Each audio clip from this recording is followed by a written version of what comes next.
Assalamualaikum warahmatullahi wabarakatuh. Waalaikumsalam. Selamat siang kawan pajak. Kembali lagi bersama kita di podcast Si Pau Pau di KPP Pratama Majene.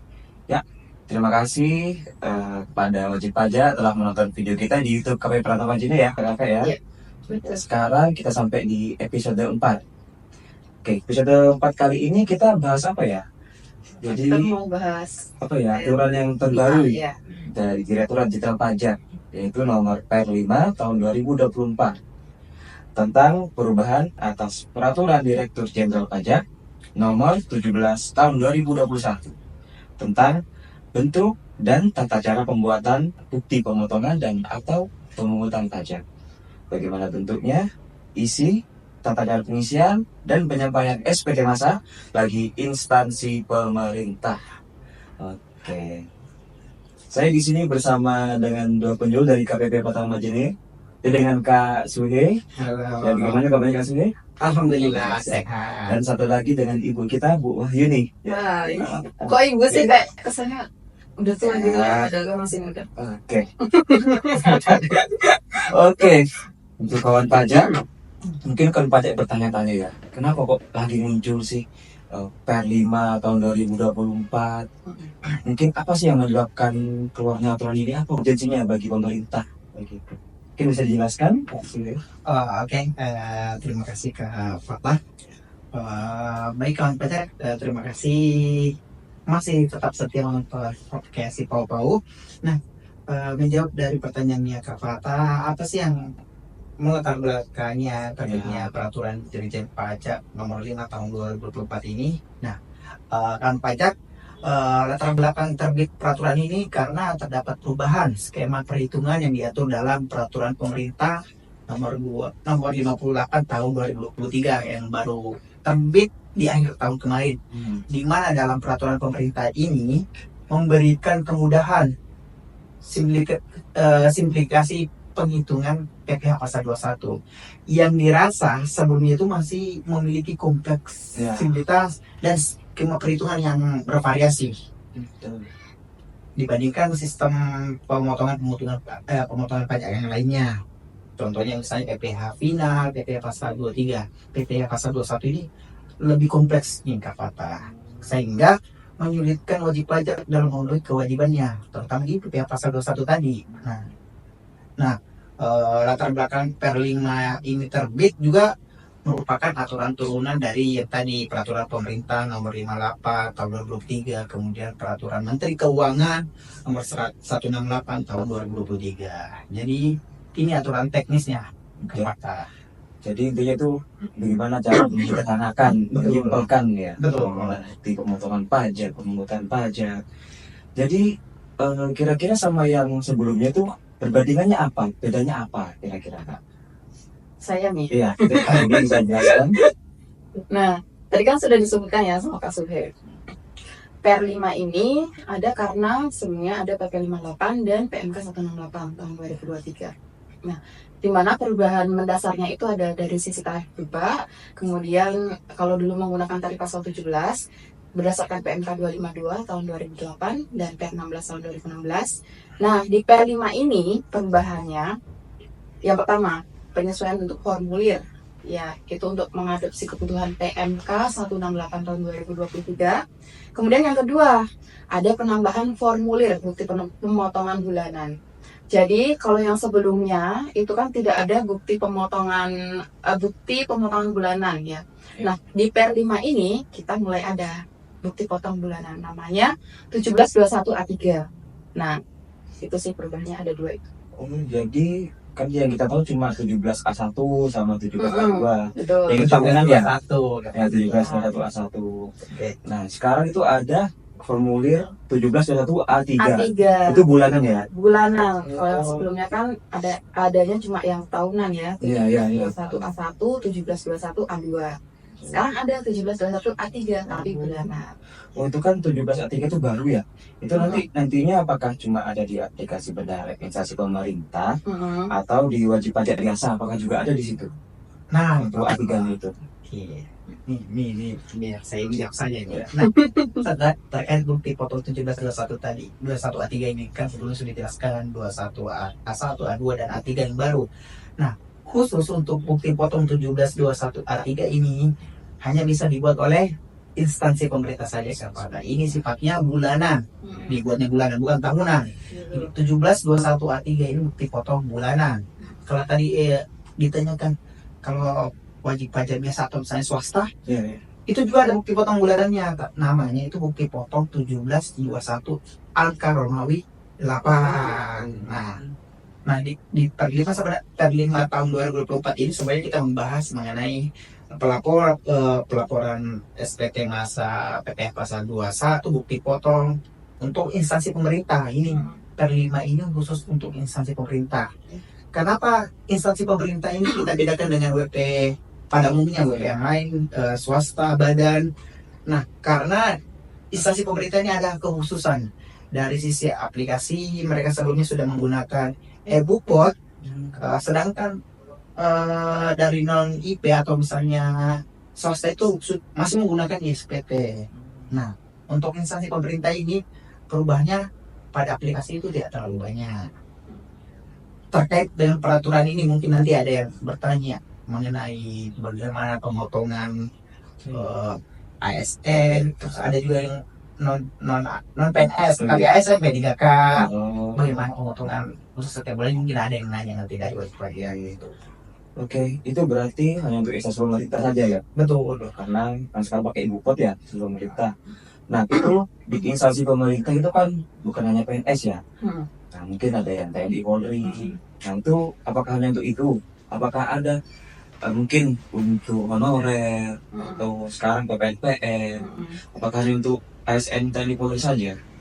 Tentu ya. Jadi bendahara instansi pemerintah itu wajib membuatkan bukti potong untuk pegawainya, baik itu PNS, ASN, TNI Polri, kemudian PPNPN dan honorer, itu harus dibuatkan bukti potongnya. Nah, kita kembali ya ke kewajiban pemotong pajak itu apa? Ingat, ada 4 langkah ya, 4 langkah mudah sebagai bendahara atau pemotong pajak. Apa? Nah, ada daftar, hitung, bayar, lapor. Nah, biasanya bendahara instansi pemerintah itu cuma berhenti sampai dengan tahap pembayaran saja.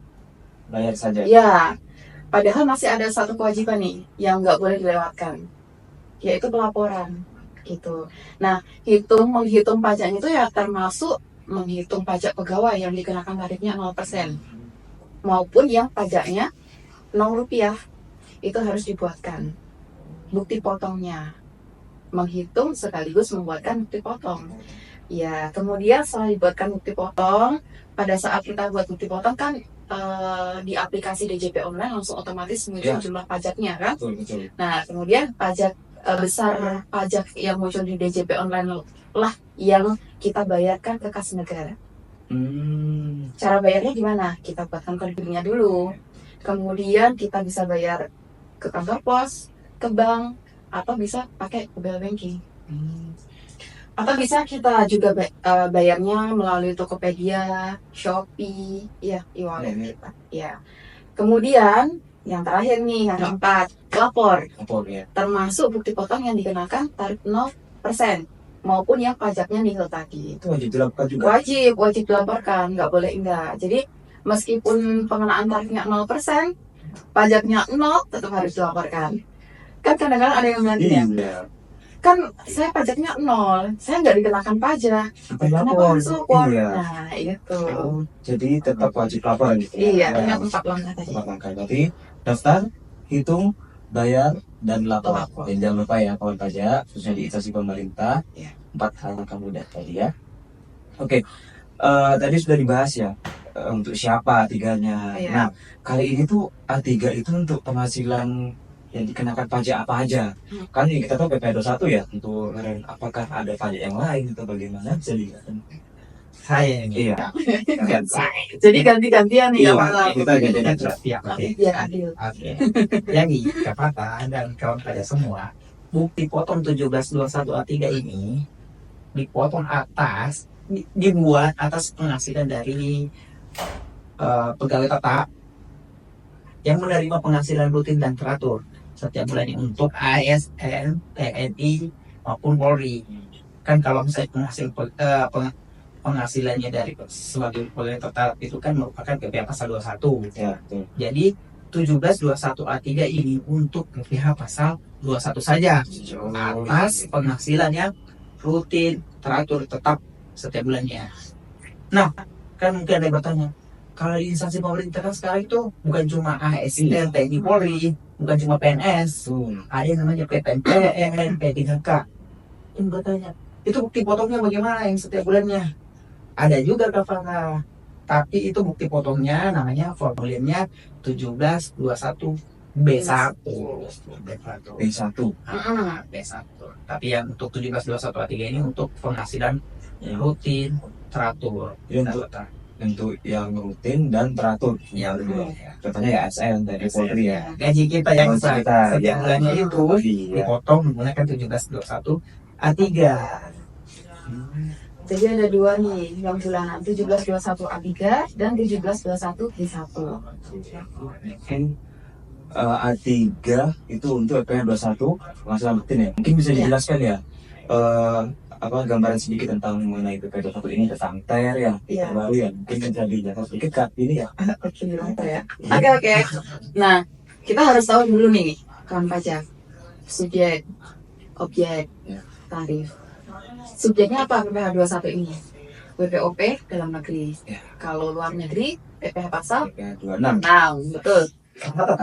Iya. Iya. Saya juga belajar ya. Nah, kemudian objeknya ya penghasilan sehubungan dengan pekerjaan, jasa atau kegiatan. Iya. Nah, kemudian tarifnya kita ada 3 tarif. Yang pertama tarif umum, tarif efektif rata-rata, kemudian tarif final. Nah, tarif umum ini sesuai dengan pasal 17 ayat 1 Kak Prata. Kemudian tarif efektif rata-rata itu sendiri digunakan untuk masa pajak Januari atau 1 ya, sampai dengan masa pajak November. Januari sampai dengan November saja. Kemudian tarif efektif rata-rata atau TER ini kita bagi lagi kelompoknya. Kita kategorikan lagi menjadi 2. Yang pertama itu tarif efektif rata-rata bulanan, kemudian tarif efektif rata-rata harian. Nah, yang bulanan ini nanti kita bagi ke 3 kategori, A, B, dan C. Nah, memang kelihatannya kayak banyak gitu ya, tapi sebenarnya lebih simpel ini nanti ketika kawan pajak buka aturan di PP 58. Ya. Semua sudah diatur, sudah dijelaskan di PP 58. Tapi kita tetap bahas di sini juga ya sejelasnya. Nah, untuk kategori A itu untuk PTKP-nya TK0, TK1, K0, kemudian kategori B, TK2, TK3, K1, K2. Nah, yang terakhir kategori C ini untuk yang PTKP-nya statusnya ini K3. Jadi nanti perhitungannya itu dari penghasilan bruto dikalikan langsung dengan tarif. Nah, tarifnya ini sesuai dengan PTKP kawan pajak. Ya, PTKP-nya berapa nanti ketemu nih tarifnya sekian persen. Kemudian yang harian itu penghitungannya dari penghasilan bruto langsung dikalikan dengan tarif. Nah, untuk pegawai tetap yang diterima harian, mingguan, satuan, dan atau dorongan. Gitu. Kemudian yang terakhir, PPh dengan pengenaan tarif final itu digunakan untuk ASN atau TNI Polri yang menerima penghasilan di luar penghasilan rutin tetap dan teratur. Itu dikenakannya PPh final. Gitu. Yang seperti gini ya. Uang lembur, uang makan, Itu masuk ke yang final. PPh final, betul. Terus bagaimana itu kalau untuk gaji rutin juga, kan PPNPN juga nerima gaji rutin juga itu bulannya.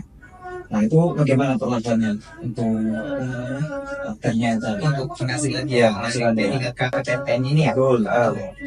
Nah, kalau penghasilannya tadi untuk P3K KPPN itu tetap menggunakan tarif TER juga Kak Fata. Untuk masa Januari sampai dengan November.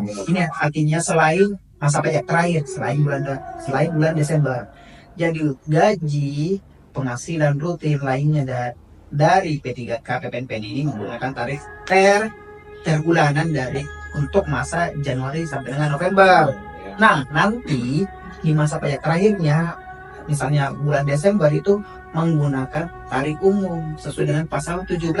Ya. Nah, kalau perhitungannya nanti bagaimana? Perhitungan pajaknya berdasarkan penghasilannya yang diterima dari Januari sampai dengan Desember, termasuk THR dan gaji 13 kalau ada. Nah, jadi misalnya sudah dipotong nih PPh pasal 21 dari Januari sampai dengan November. Berapa totalnya? Itu tapi sebelumnya tadi sudah dihitung berapa PPh 21 selama 1 tahunnya. Dikurangi dengan yang sudah disetor 11 bulan tadi. Nah, baru nanti tahu berapa yang sisanya di bulan Desember tadi.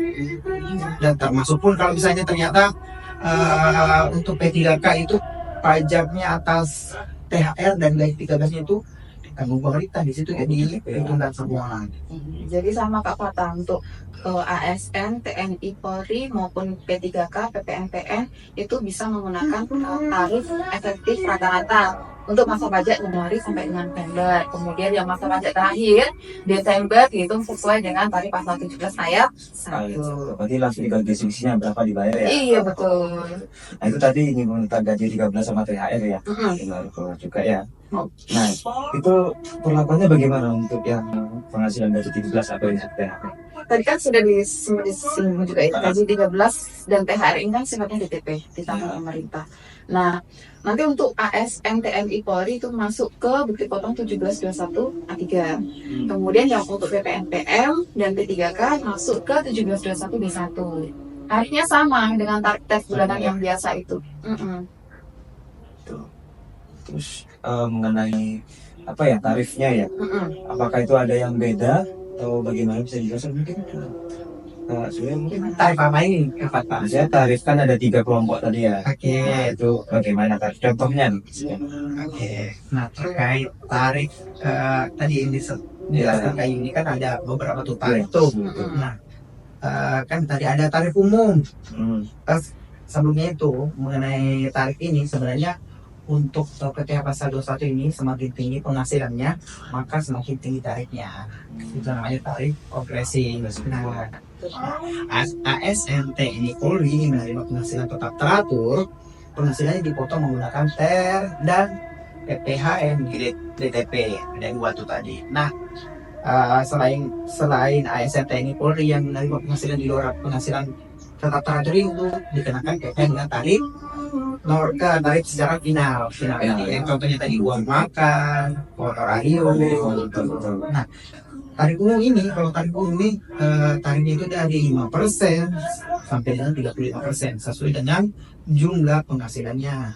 Nah, kemudian tadi yang tarif efektif rata-rata, kalau sebenarnya kawan pajak ini nanti menggunakan aplikasi e-Bupot instansi pemerintah, sebenarnya itu sisa dimasukkan saja. Dimasukkan saja jumlah penghasilan brutonya, jumlah kategori-kategori dari jasa kayunya, kategori PDKP-nya apa, langsung sudah terhitung otomatis berapa tarif yang di sana muncul, pajaknya berapa. Jadi sebenarnya kawan pajak ini nggak perlu pusing memikirkan, nggak perlu pusing menghitung lagi. Ya? Tinggal isikan penghasilan brutanya berapa, pilih PTKP-nya berapa, otomatis muncul. Betul. Gitu. Jadi terusan rapi seperti itu ya. Ketika input datanya penghasilan berapa, Ya. langsung muncul tarifnya berapa, Ya. ketahuan berapa ini pajaknya. Ya betul. Jadi Kan itu memang sebenarnya ya. tujuannya P5 ini kan memudahkan. Ya. Jadi ya agak sederhana ya. Simplifikasi. Ya. Ya, aturan itu dibuat untuk mempermudah. Betul. Dari Kak Pajak untuk mempermudah. Makanya tadi saya bilang toh kesannya kayak ribet. Iya. Kan sebenarnya gampang. Karena tidak tahu, Iya. karena tidak tahu.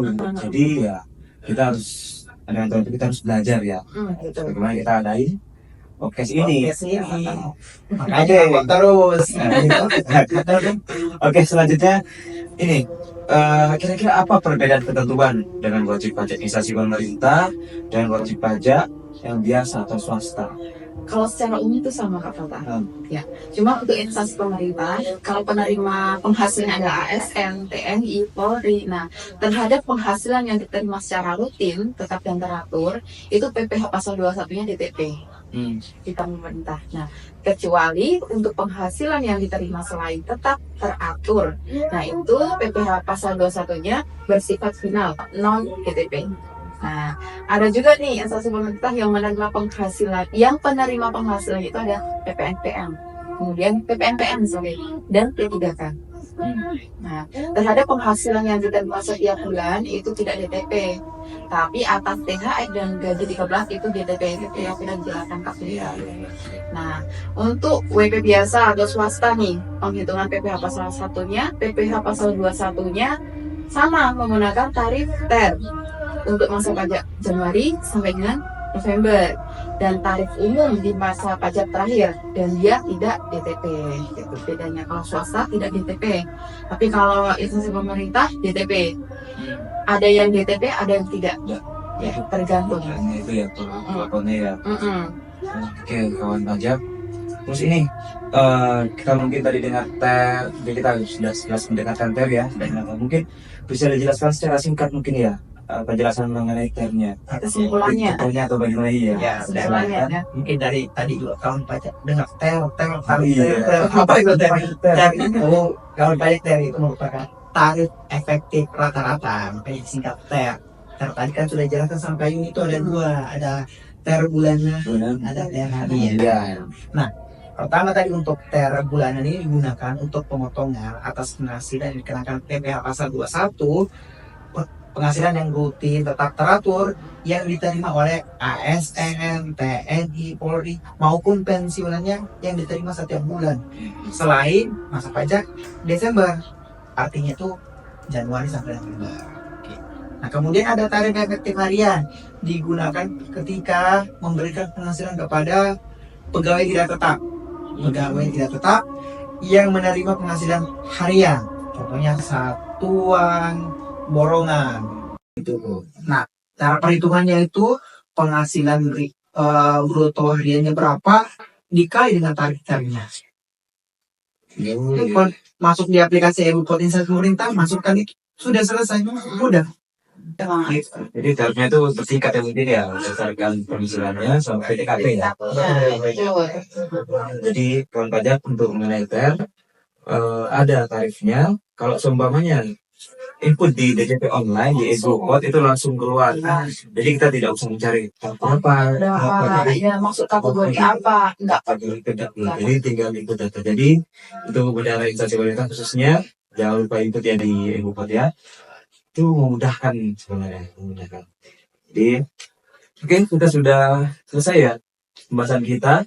Ya, terima kasih kepada kawan pajak. Mungkin ada yang ditambahkan dari penyuluh Kak Yuni? Untuk kawan pajak yang memang belum terlalu paham mengenai TER ini ya, mungkin bisa datang langsung ke KPP, ke kantor pajak, ke loket helpdesk KPP Kota Majene, atau ke KPP terdekat juga. Memang karena kan nggak semua wajib pajak di KPP Majene kan. Ini bisa chat WA. Oh ya, atau bisa di DM di medsos kami ya. Iya, sekarang bisa mudah ya, pakai Instagram juga bisa DM kita. Tanya aturannya, tanya mungkin ada mau mengadakan kelas pajak atau apa, kita juga bisa. Atau mungkin kawan pajak ada yang ingin mengundang kami ya, khusus jadi mungkin langsung biar lebih detail lagi dan lebih enak lah ya. Lebih apa ya bahasanya supaya kawan pajak bisa langsung praktek face ya. Apa di TER kita langsung praktek segala macam. Oke, kawan pajak, terima kasih atas atensinya. Ya, kita jumpa ya di episode 4 ya. Kita sudah bahas banyak mengenai TER, mengenai aturan yang terbaru. Ya, mungkin kawan pajak cukup di sini, cukup sekian. Ya, terima kasih Kak Sue, Kak Yuni. Kami undur diri. Selamat sore. Assalamualaikum warahmatullahi wabarakatuh.